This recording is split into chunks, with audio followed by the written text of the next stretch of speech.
So I have a very different view to startups than the conventional wisdom. And I actually wrote an article a few years ago, which was published by the Next Web, and it basically said, stop calling yourself a startup. And my reason for saying that was that when you're in business, the hardest thing that you can, the hardest problem to deal with is a lack of credibility. And the more you can convince people that you can deliver, the more powerful you become and the more influence you have.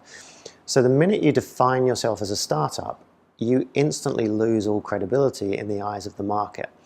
Now the challenge with that is that the media is obsessed with startups. It's all very cool. You've got companies like Uber that are worth 40 billion calling themselves a startup. And so you have a whole generation of people out there defining themselves as startups. But startups isn't a thing. Startups is an entry point.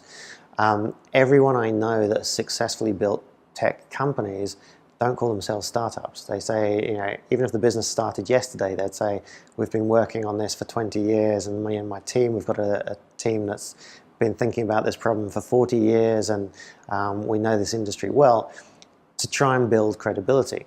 So I wrote an article that said, stop calling yourself a startup.